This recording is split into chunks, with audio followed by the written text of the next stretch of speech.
That day, Jessica and her friends were out drinking, and someone suddenly suggested a game. Put your phone on the table, and whoever's husband calls to urge them home can leave. The women got all playful and agreed, saying anyone who doesn't follow the rules is a dog. But only Jessica stayed until the next day. When she returned home with red eyes, she realized Joshua no longer loved her. If not for that adventurous night, Jessica might have always thought Joshua would forever be there for her. Actually, when she ignored her son's pleas and left him with Joshua to find her first love, Simon.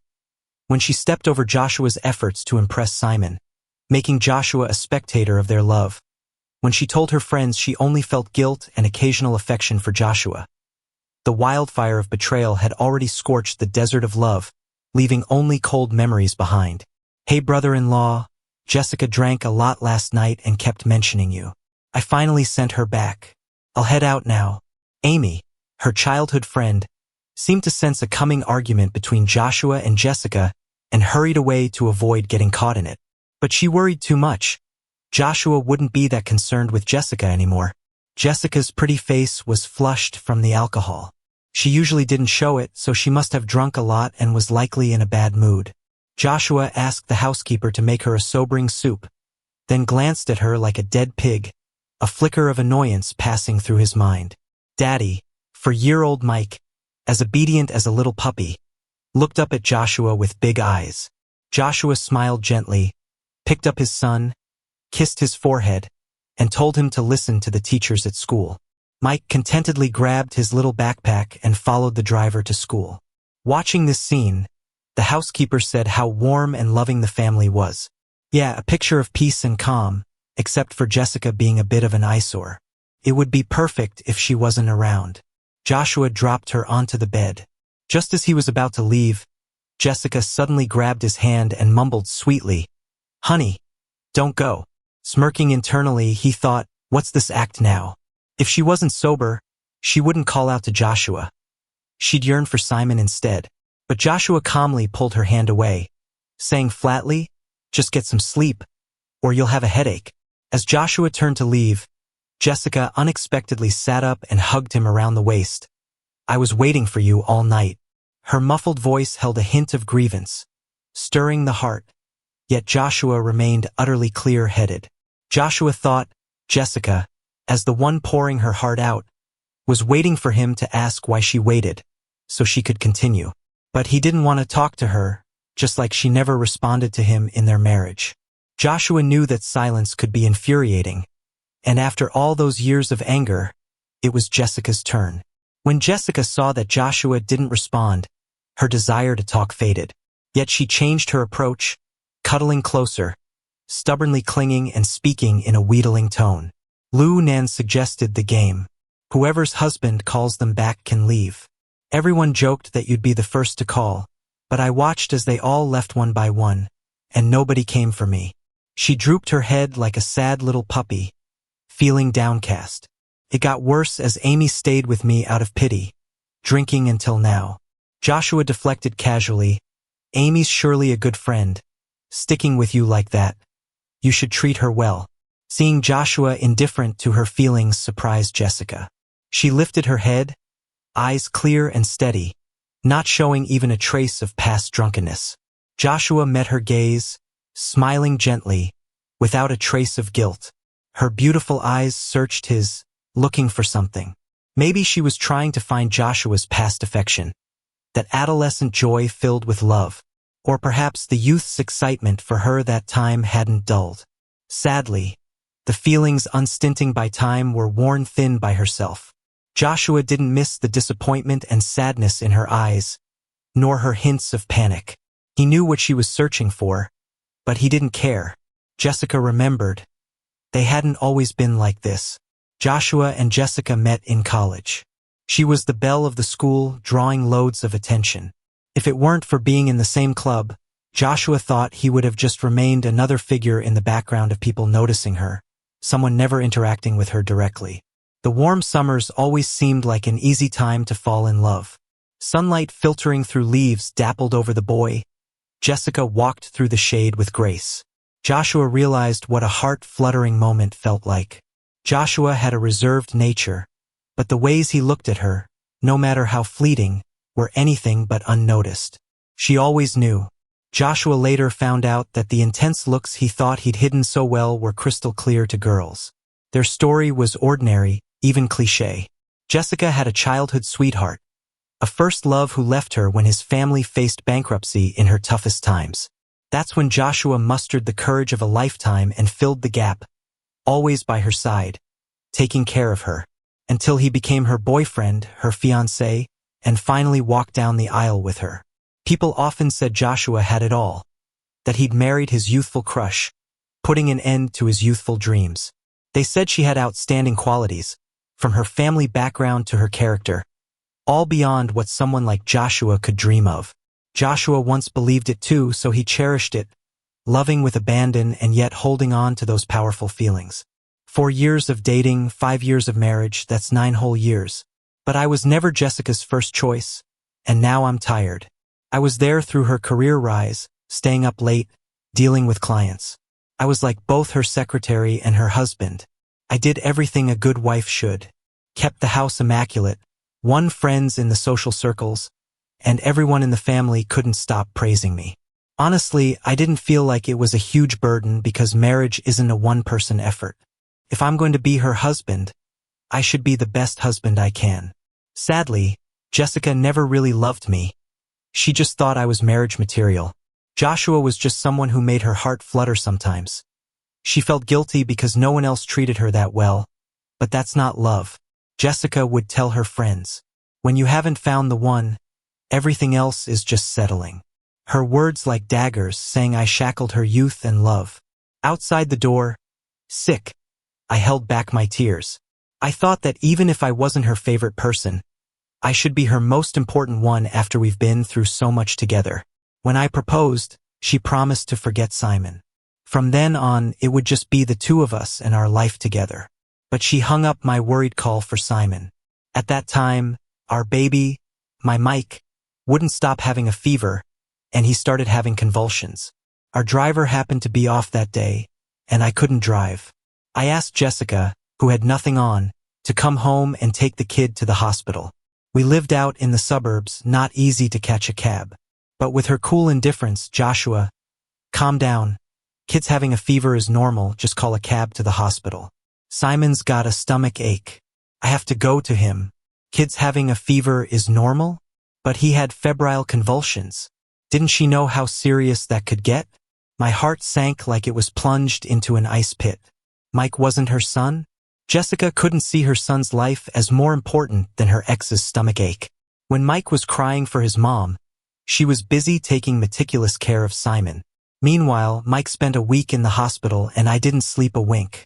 Kids can sense things, and when Mike asked if his mom didn't love him, I broke. I'm sorry. It's just that mom doesn't love dad, so she doesn't love you either. But as I stared into his tender, hopeful eyes, I couldn't say it. For the first time, I thought if anything happens to my Mike because of this, I'd want them both to pay. In her texts, Jessica realized, for a long time now, it was only her sending message after message, and Joshua rarely replied. Joshua used to love texting me. When we first got married, he'd share everything with me, afraid to disturb me with too many dings, so he'd bundle them into long messages, carefully formatted so they wouldn't seem cluttered. These details she never appreciated before. When I got home late, Joshua would check on me, making sure I was safe, asking if I needed food left on or someone to meet me. During her rough times after breaking up with Simon, drinking herself sick to a stomach ailment, Joshua scurried around and somehow found a recipe that relieved her pain more than the hospital could. Jessica thought back to how long it's been since she had his comforting porridge. Now the housekeeper just gives her medication for her stomach pains, and it's never as effective as his porridge used to be. She stood suddenly, startling her assistant. Finally found a reason to text. Jessica composed her message before cautiously calling Joshua. "Are you resting?" she asked sheepishly. After a stunned pause, he asked, "What's up?" Hearing Joshua's voice relaxed Jessica a little. I had some drinks at dinner tonight. My stomach's killing me. If you're free, can you make me some porridge?" she asked, with hope and nerves, like a girl waiting for a crush's response. Joshua calmly replied, "Sure." With his confirmation, Jessica's heart swelled with joy, practically bursting with happiness. Then she noticed the text thread, dragging her back to reality. For a long time now, she has been the only one texting daily updates of her life, telling him she misses him and the baby. But Joshua's replies were sparse, indifferent, uninterested. Jessica never ended conversations like that. If she couldn't find a topic, she'd create one. If Joshua realized, he'd simply say nothing. The idea of mentioning porridge seemed like discovering a secret game hack. She was thrilled like a child who'd snuck a candy. Her assistant was baffled by her behavior. Drinking for a pretend ailment? Boss's actions made her seem a bit off. Meanwhile, I hung up with a cold smile, instructed the housekeeper to make a simple bowl. The painstaking recipes and preparations, I wouldn't do them anymore. Concern for Jessica's stomach had me searching home for remedies with over 10 ingredients. Concerned mixing them wrong could harm her, I'd study page after page of medical literature, searching online for compatibility, her body's compatibility. After hours of work, I'd finally made her comfortable. I jokingly remarked how her condition was cliché like a CEO in a romance novel with a constant stomach issue. But she didn't laugh. She looked at me, or through me, to a man who hurt her so deeply she drank herself sick. Back then, I couldn't quite read what was in her eyes, but I knew those complex emotions were only for Simon. Suddenly, I lost interest. I knew she had issues because of Simon, but I thought it was all in the past. I didn't expect that just mentioning him would make her look so nostalgic about her youth. Turns out, any moment involving Simon could become a memory for her. Those were the times she'd sit by the window, puffing away her cigarette. What was even more frustrating was, the stomach I helped her heal got bad again after Simon came back. Simon returned to the country, and she welcomed him. I didn't object. A dinner party to welcome him back was fine. I thought I was being generous. Honestly, they crossed the line. Proper ex should feel like they're dead. I'm just thinking of the kid. The kid loves his mom, so I kept giving in. But what was up with those two slipping away to a bar together? Jessica doesn't go to bars, unless it's because of Simon. Simon insisted on drinking, saying something about toasting the death of his youth now that Jessica was married. If only that youth really died. Unfortunately, it was alive and kicking, to the point of ditching a PTA meeting he promised Mike to go drinking with him. Jessica couldn't stand watching Simon chug drinks, so she defied my past warnings and took his drink to down it herself. Of course, maybe Jessica was toasting her lost youth too. So ironic, considering if she missed it that much, she shouldn't have dragged me into this mess. Back then, it was Jessica who begged me to stay with her. "Joshua, you won't leave me, right? Please don't let me be alone." That's when I formally stepped into her life. Anyhow, they drank like there was no tomorrow. Simon was bawling his eyes out, but Jessica, despite the pain, managed to help him home and take good care of him. When I got a call to bring soup, I thought Jessica was in a bad way with her stomach problems. I rushed from the PTA meeting, calmed Mike down, and brought her soup. What a shame. Jessica showed no shame in front of me, pale-faced, feeding Simon spoon by spoon despite her discomfort.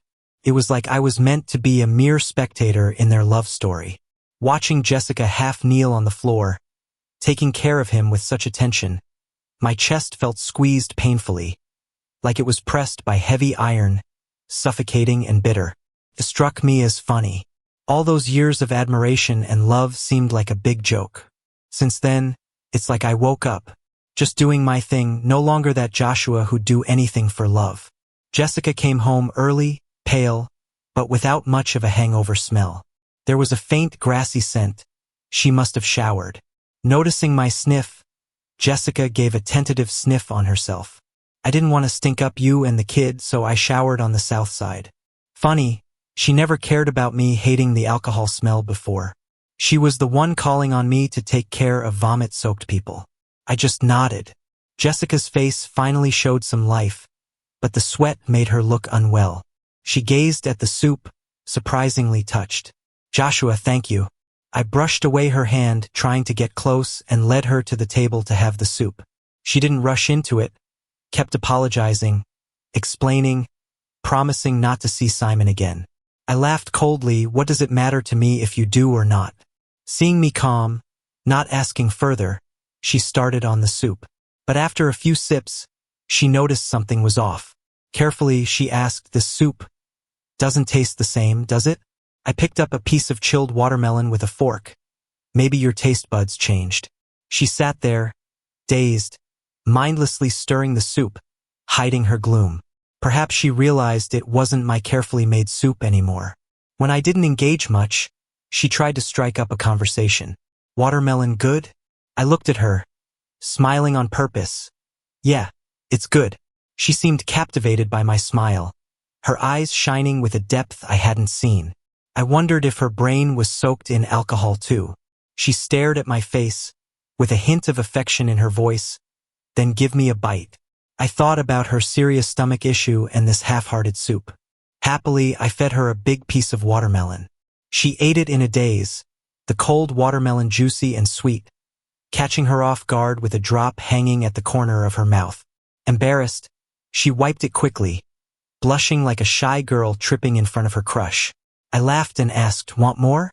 She nodded eagerly, and I kept feeding her piece after piece.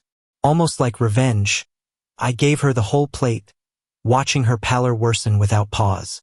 She might have realized it was on purpose, but took every bite, holding her stomach tightly, cold sweat glistening. I was amazed she tolerated it, but didn't want to deal with her more, as her heavy illness keeping her from work meant my son's future assets were at stake. I wiped my hands. "Finish your soup and rest up. I'm a bit tired. Going to bed." She was still chewing the watermelon, unsure why I suddenly turned cold after teasing her. Seeing me leave, she just nodded dumbly. Funny thing was, when I went to bed early with her personality, she wouldn't have the guts to bother me even if she was in pain. That's what I was banking on. Not long after, she tiptoed in. "You asleep?" Jessica asked softly. "Not yet. Why are you going to sleep so early? Are you feeling unwell?" Jessica propped herself up on the bed, one hand on my face. In my head, I thought, can't exactly say it's because I won't be looking after you anymore, right? So I pretended to hold my stomach. "I'm feeling uncomfortable." She was probably in serious stomach pain, breathed a couple of times before speaking to me gently. "Then why did you eat cold watermelon? Aren't you afraid of hurting more?" Her voice held a mix of worry and helplessness. I felt a jolt inside. It was such a lame excuse. But I had no choice. I wanted to eat. Besides, you ate cold watermelon even when your stomach hurt. She hadn't heard me use that almost playful tone in a long time and seemed to enjoy it, giving my head a gentle pat. "But you shouldn't learn from me," she said. Her touch made me feel nauseous, and I suddenly threw up, scaring her. She thought I was acting up and patiently tried to calm me down. Even though she was drenched in cold sweat from her pain, she still took care of me. It reminded me of the time she tended to a drunk Simon years ago. A surge of anger rose, and I knocked over a bowl of boiling water. Worried I'd get burned, she quickly grabbed the bowl, scalding herself. Her hand turned red immediately. I expected her to get mad, but she didn't. Instead, she checked to see if I was burned. She probably thought I was just in a bad mood.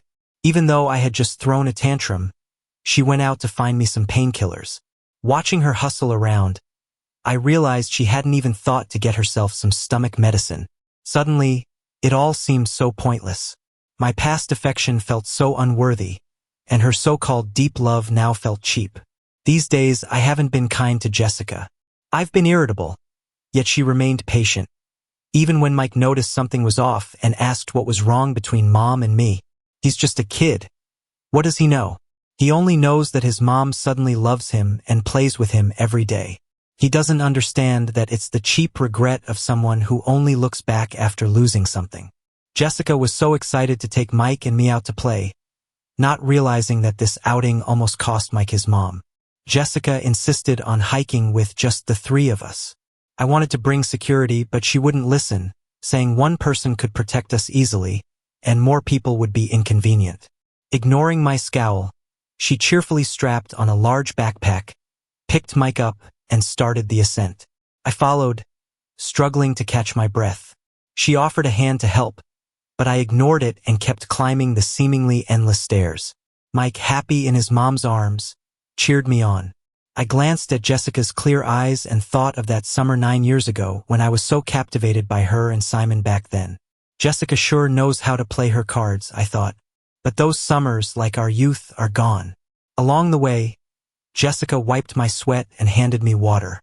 Even though she was sweating too, she still insisted on fanning me. At the summit, a gentle breeze swept away my endless melancholy. I gazed at the towering mountains and looked back at the thousands of stairs I'd climbed. The wind felt so nice, but suddenly, a hand pushed me, and I lost my balance, falling back in terror.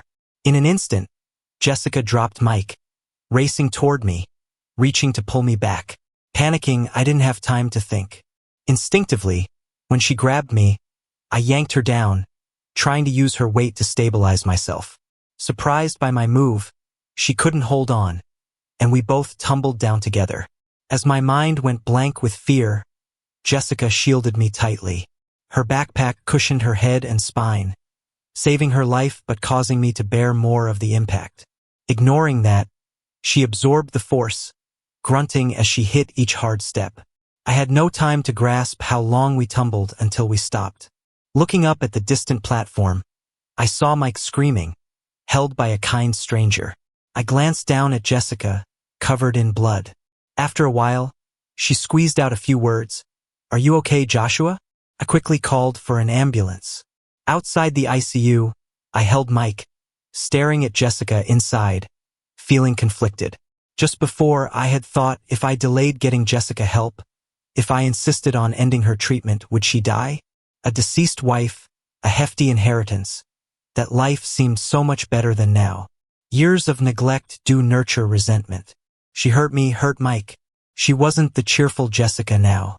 Besides, who knows if this accident wasn't orchestrated by someone. Still, I didn't take her life. After all, she is Mike's mom.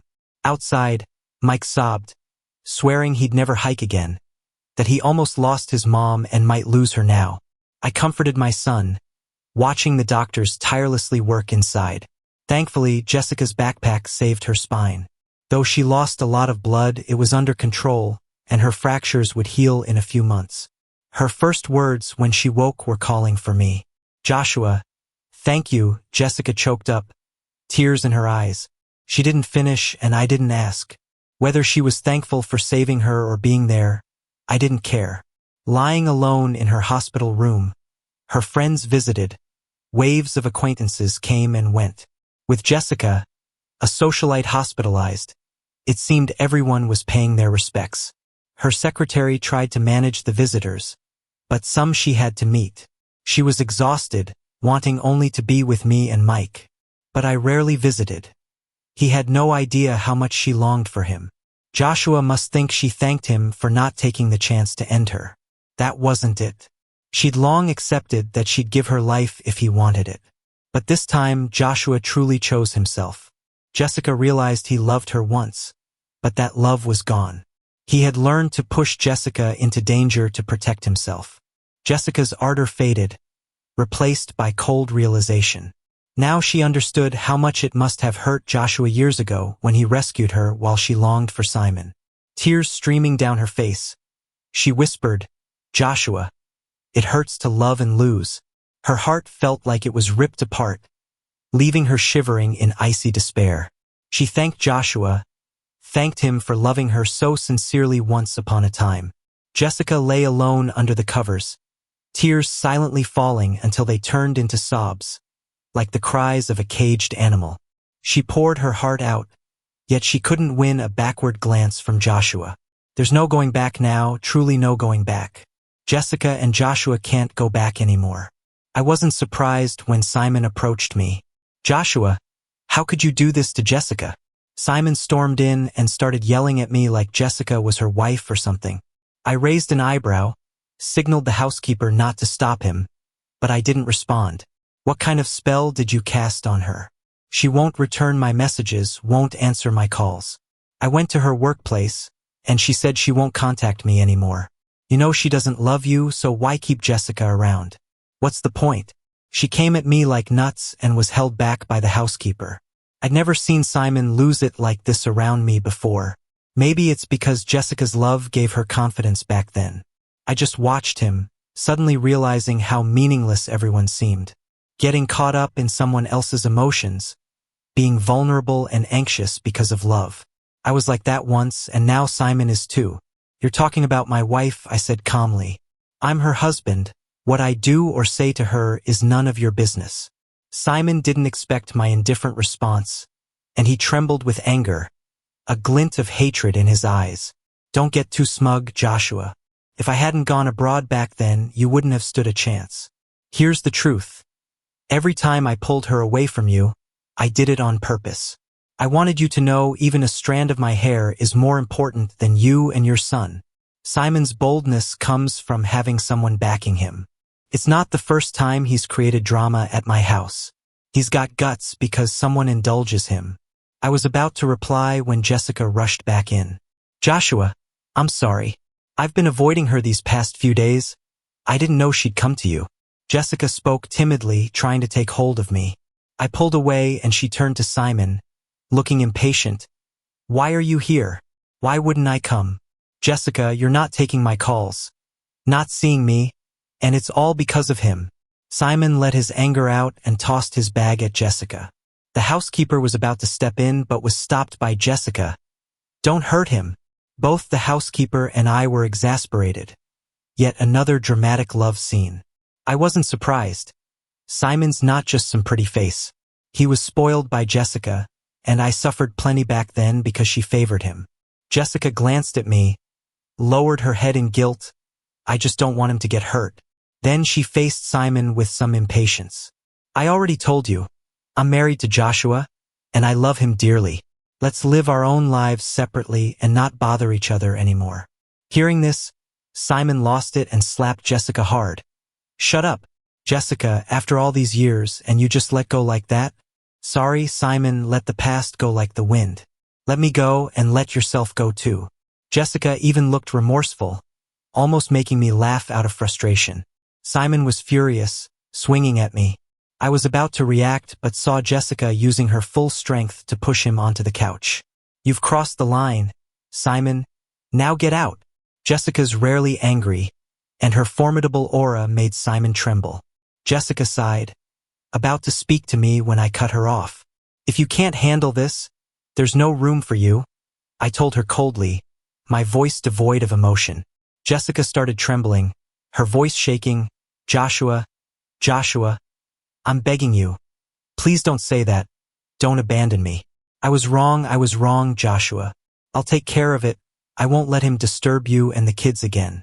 Jessica looked at me pleadingly, her voice lacking its usual confidence. I looked at her panic-stricken face, laughed coldly, and raised my hand, but couldn't bring myself to hit her. Jessica, you say all the right things now, but did you consider me and the kids when you let him invade our lives step by step? Jessica glanced at my angry expression, frantically grabbed my hand, hitting her own face with it. I pulled away, finding it painful. She started hitting herself, looking at me reverently, hoping I'd forgive. I knew she was waiting for me to soften, so I intentionally crossed my arms and watched her silently. I spoke coldly, Jessica, was that mountain climbing incident you're doing? Jessica looked at me in disbelief, her voice trembling. What are you saying? I ignored the deep pain in her eyes and continued sarcastically.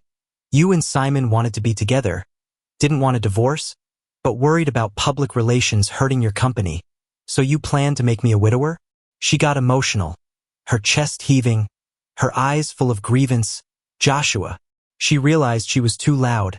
Stifling her tears seemed impossible. She lowered her voice, trembling as she spoke. How could you think that of me? You know I don't want to tangle with him anymore.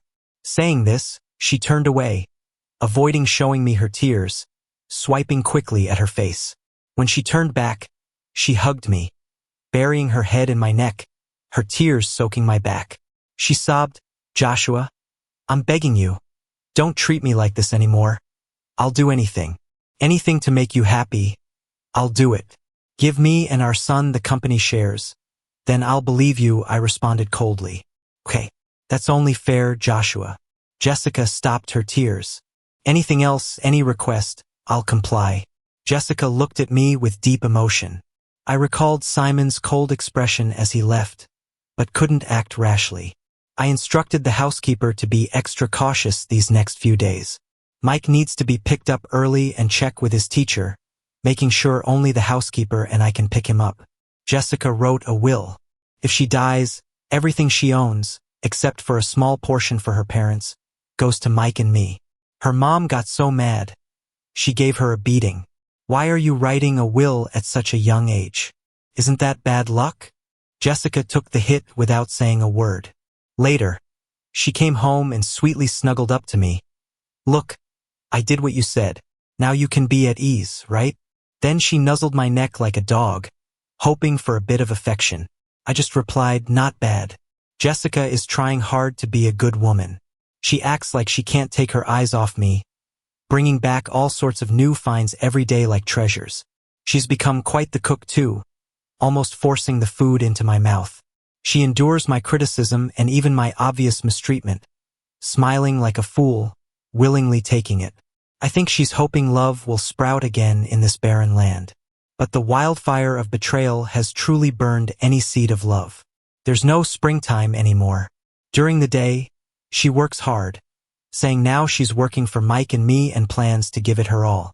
I don't let her off easy either. At night, I push her to work overtime, forcing her into project after project, until she's utterly exhausted. She jokes that I'm the heartless capitalist, and even workhorses would shake their heads at her. Yet she still pours herself into it. She's up at the crack of dawn every day, yet somehow still looks full of energy. She's got taking care of Mike and me down to a science. She's always around, and it annoys me. When I show her an annoyed look, she just smiles and says she wants to personally care for those she loves. One day, after pulling all-nighters with her team and completing a project, she made some unagi don, and I casually complimented her. She got so happy that she seemed like she was about to fly. She looked at me seriously and said, Joshua, I'm so happy, so very happy. Then I realized I was making her put in all this effort to get back at her, so she'd know how it felt to love someone who doesn't love you back. But she grew to love the act of giving. Even though she couldn't have love in return, she found joy in it. It kind of robbed my plan of its purpose. Every year, I take Mike to the countryside to let him catch chickens, play with dogs, and experience the freedom and joy of nature. This year, I took him to pick tea and learn about tea making. Jessica insisted on tagging along, whereas she wouldn't dream of it any other year. During the day, she's so busy, and at night, I'm so tired I could fall asleep instantly. There's no distraction here, no complex work. Life is simple, sunrise to sunset. Jessica told me to sleep first and then took Mike, who was still full of energy, out to see fireflies. I fell into a deep sleep, but a fire broke out at some point. It's summer, with high temperatures. Once the fire started, it spread quickly. By the time people realized, it had already burned down several houses. Jessica rushed over, trying to get inside like a madwoman. Let me go. Let me go. My husband's inside. Villagers held her back, repeatedly telling her that firefighters were on the way and that the flames were too dangerous. But she insisted, there's no time. No one else would risk saving him. Let me go. Jessica's strength was fierce. She pushed through 4 or 5 people and dove into the fire. I saw her choking and searching through the smoke, saw her skin burning, but she still called my name desperately. I stood outside watching it all. I knew the fire was going to happen. Simon, the arsonist, had already been caught red-handed by the villagers. Everyone was furious. You see, I had been keeping an eye on Simon. I knew he was around and suspected he'd act, so I watched him closely. I deliberately sent Jessica and Mike out to give Simon his opportunity. Recently, there had been a few forest fires nearby, but no cause was found. Now that Simon was caught, people couldn't help but think of those other fires and vented their anger on him before the cops arrived, breaking his leg in the process. It was all calm, if you ignore Jessica. This time she wasn't there to clean up his mess, so justice got served quickly. It was only in jail that Simon realized what he'd lost. desperately trying to contact Jessica for help. Jessica had shielded him so well, he didn't even realize the serious nature of his deeds. Like arson. I had even installed cameras beforehand, capturing the whole crime. Jessica was pulled from the fire with severe burns, her skin scorched, using her remaining eye to search the crowd for me. When Jessica was moved to a regular ward, I had just gotten back from a meeting. All those years of learning and enduring hardships for Jessica had paid off. Now, taking over her responsibilities, I managed the company well. This company and this home, they're the same whether she's around or not. I shared with her news about Simon. Thanks to me, he's being taken care of in prison. I never let grudges go. Besides, without me, he wouldn't fare well anyway. I made her look at photos of him being punished, grabbing her newly grown hair, forcing her to see with that one eye. She met my gaze. Joshua, I'm sorry. Sorry? Jessica, spend the rest of your life making up for it. Jessica's parents couldn't really stir up trouble. After their bankruptcy, only Jessica and I held things together. They just wanted an easy life. They knew how she treated me and didn't interfere. Once Jessica was down, they didn't care, sucking up to me instead, as long as I didn't mistreat them. Jessica? She didn't matter. I think I've had enough. That summer, 18-year-old Joshua loved Jessica, hoping for a lifetime together. This summer, 28-year-old Joshua no longer loves her, wishing for a lifetime apart.